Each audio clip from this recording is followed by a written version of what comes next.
Bos, balik lagi di Cylinder Head. Wuh, ya. Oke, kita jalan-jalan lagi. Kali ini kita apa ya? Karena ini nih yang lagi bakal kita bahas kali ini soal adanya, bentar lagi nih ada musim balap baru nih. Sudah bakal mulai musim balap baru dari F1, MotoGP, Superbike, terus ada AMA Superbike juga. Nah, siapa sih yang gak kangen balap, haters? Semua kangen dengan rutinitas balap ya tentunya ya. Karena sebagai anak motor juga kangen banget nih nonton balap secara langsung, yang road race lah, yang GTX atau gas track lah, yang motor cross lah dan lain-lain. Pasti kangen nih. Tapi karena masih pandemi, ya kemarin sempat nggak ada balapan sama sekali ya, jadi rindu aja itu nonton langsung di sirkuit. Tapi tenang, kali ini kan udah mulai pulih. Kita semua mulai pulih semua.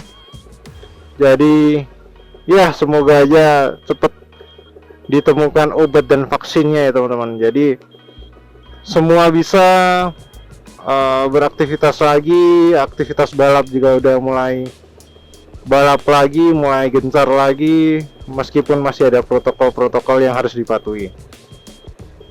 Nah, ngomongin MotoGP, kita ngomongin MotoGP nih. MotoGP ini seru karena tahun ini banyak tim-tim, banyak pembalap-pembalap yang melakukan bursa transfer.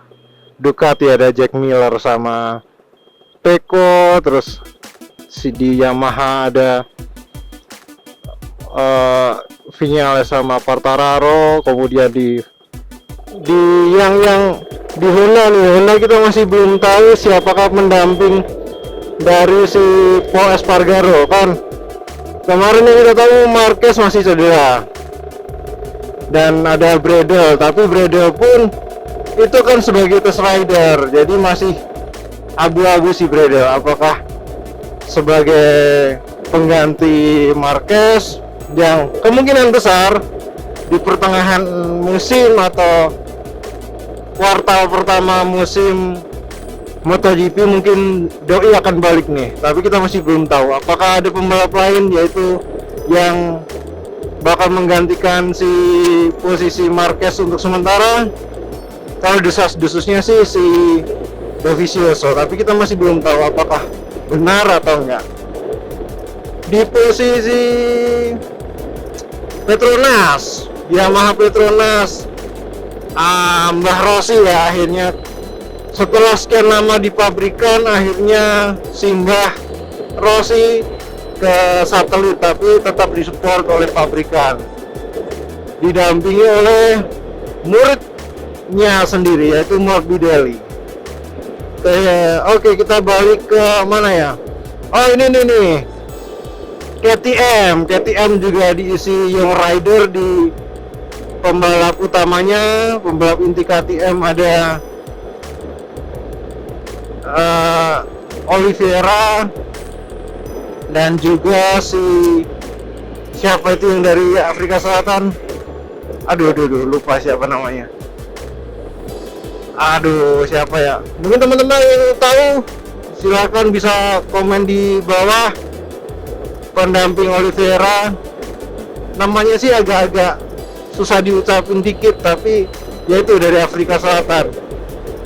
Kalau di satelitnya ada Petrucci, pembalap gaik yang udah malang melintang di dunia MotoGP udah cukup lama, dan juga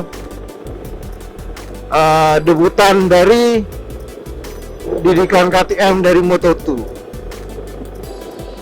Nah, ada lagi di Pramac siapa lagi kalau bukan Zarco, sama ada Zarco dan juga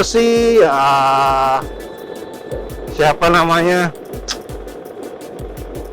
Doi juga dulunya dititipin di Sponsorama. Ada Zarko dan juga si siapa nama, aduh, pokoknya itulah. Nah, sementara di Sponsorama pun kemungkinan, nah ini yang lucu, Sponsorama menjadi dua karena satu tim tapi tetap di Ducati. Sponsorama ada Luca Marini dan Bastian ini, yang satu timnya Sponsorama, yang satu Sky 46. Kemudian LCR ada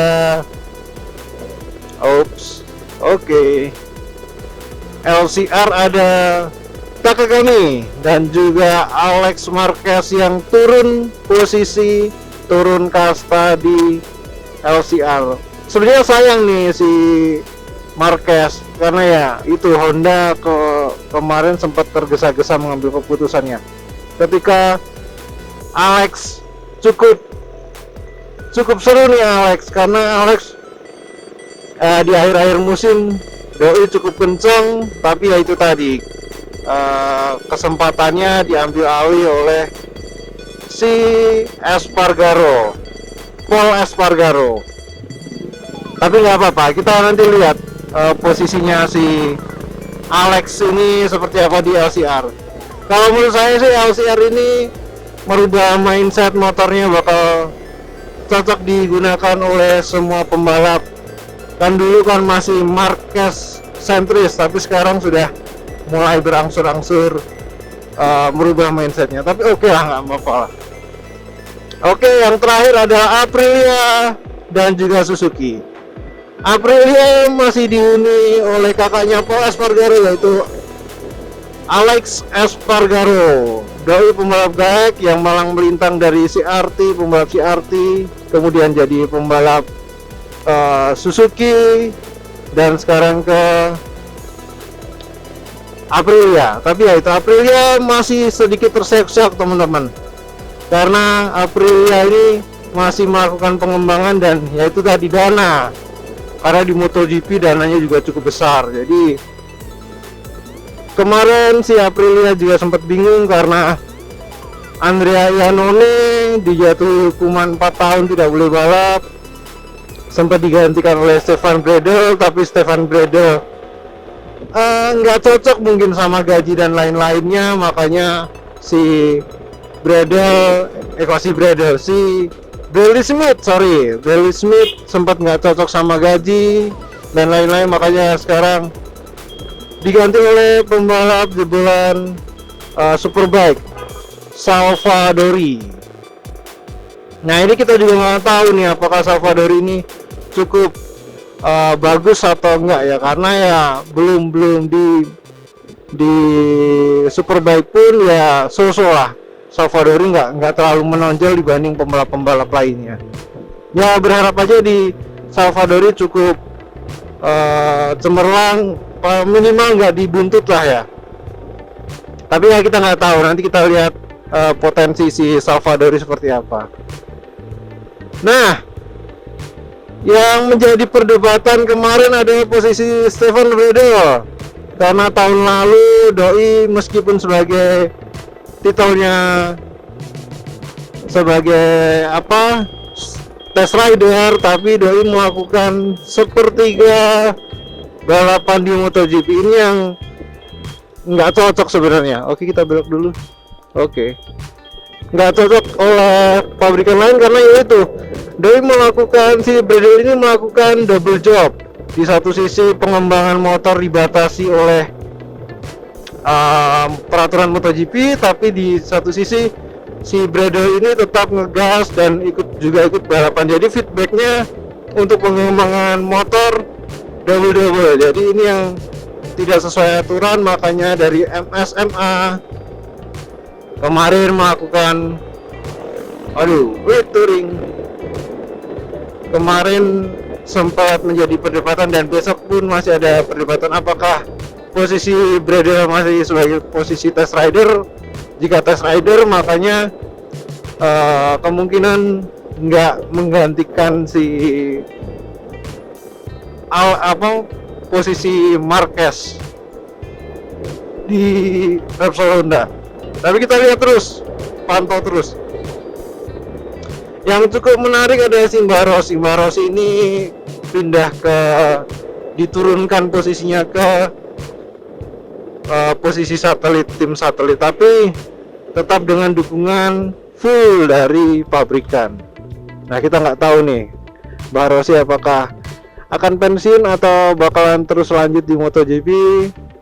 Kita belum tahu karena Simba Rossi sudah menyiapkan timnya, yaitu Sky 46 di sementara ini dititipkan di Ducati. Nah, untuk tim satelit tahun berikutnya 2022 ini cukup menarik karena ada persaingan antara si Suzuki, antara Petronas dan juga VR46. Mereka tidak tahu apakah masih di Ducati atau Yamaha atau menjadi tim satelit dari Aprilia dan juga Suzuki. Karena Suzuki pun, oh iya, kita tadi belum bahas Suzuki ya.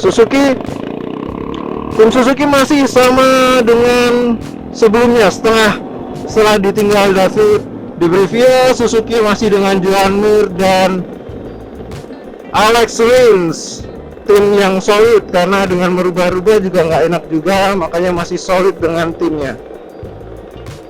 Apa nih motor di belakang apa nih? Oh, WL jadi-jadian. Nah, ini cukup menarik si besok ya, karena musim ini masih pandemi, jadi bagaimana kelanjutan dan keseruan musim MotoGP tahun 2021 kita tunggu saja. Dan yang jelas kita juga menunggu bagaimana kesiapan dari sirkuit yang digadang-gadang menjadi sirkuit MotoGP the next MotoGP Indonesia, yaitu sirkuit Mandalika. Besok kita bahas di video selanjutnya. Mungkin itu dulu video kali ini, kita bahas merecap dan bahas sedikit soal MotoGP 2021. Yang pasti akan bakal ada kejutan di 2021, kita nggak tahu apa itu. Kita tunggu saja, nanti kalau ada berita-berita yang gosip-gosip balap nanti kita bakal bahas lagi di video-video selanjutnya. Dan mungkin sekian dulu haters video kali ini. Jangan lupa subscribe, like, dan share. See you next video and bye bye.